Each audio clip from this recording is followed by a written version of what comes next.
हनुमान जी को गदा कहाँ से मिली थी? कहा जाता है कि इस सृष्टि पर आज तक किसी भी ऐसे महारथी ने जन्म नहीं लिया जो बजरंग बली को पराजित कर सके। जी हाँ, और ऐसा इसलिए है क्योंकि उन्हें देवताओं से कई तरह के वरदान और शक्तियाँ प्राप्त हैं। मान्यता है कि हनुमान जी को अमर होने का वरदान भी प्राप्त है, लेकिन इतनी सारी शक्तियों के बावजूद आखिर हनुमान जी को किस बात का भय है? क्यों उनकी हर तस्वीर में उन्हें हाथ में गदा लिए देखा जाता रहा है? आखिर बजरंग बली को ये गदा कहां से प्राप्त हुई? ऐसे ही कई तरह के सवाल लोगों को परेशान कर रहे हैं, इसलिए आज हम आपके सभी सवालों का जवाब इस वीडियो में लेकर आए हैं।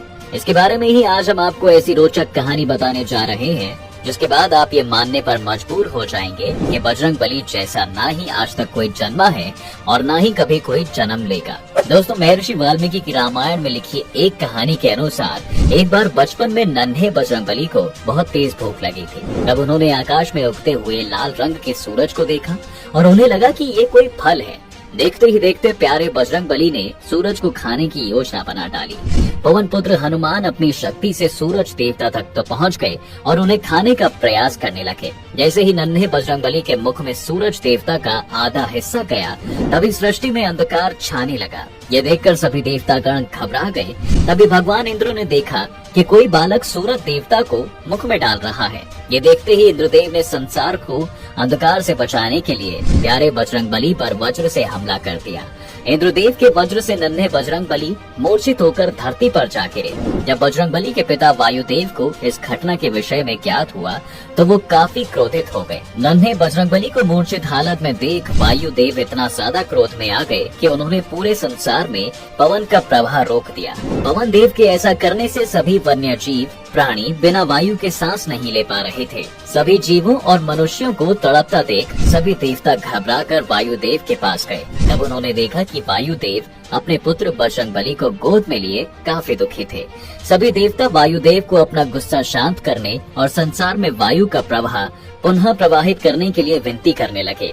ये देख वायुदेव भी क्रोध में बोले कि अगर वायु का प्रवाह पुनः चाहिए तो पहले मेरे मूर्छित पुत्र को जीवित किया जाए। आखिर कोई इतना क्रूर कैसे हो सकता है कि उसे यह नजर नहीं आया कि यह नादान नन्हा बालक है? आखिर कोई कैसे एक नन्हे बालक पर वज्र से प्रहार कर सकता है? ये सब सुनने के बाद सबसे पहले नारद जी ने एक पवित्र जल की सहायता से बजरंग बली को होश में लाया।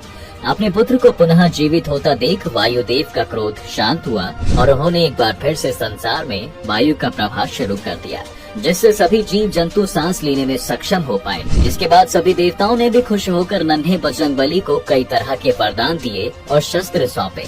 इन शस्त्रों में एक था बजरंग बली का गदा, जिसे भगवान कुबेर ने उन्हें दिया था।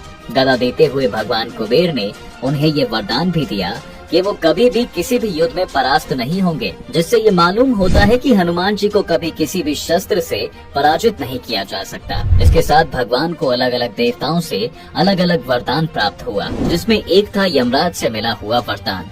धर्मराज यमराज ने उन्हें वरदान में कहा, हे प्यारे बजरंग बली, तुम कभी भी मेरे वश में नहीं आओगे, यानी कि हनुमान जी को कभी भी यम का शिकार नहीं होना पड़ेगा। इसके बाद सूर्यदेव से उन्हें तेज का वरदान मिला। माना जाता है कि सूर्यदेव ने उन्हें अपने तेज का 100वां अंश दिया था। यही कारण है दोस्तों कि जिसकी वजह से बड़ा महारथी भी उनके आगे नहीं टिक पाता। अगला वरदान बजरंग बली पर हमला करने वाले खुद इंद्रदेव ने दिया था। उन्होंने कहा था कि आज के बाद से कभी भी उनके वज्र का असर उन पर नहीं होगा।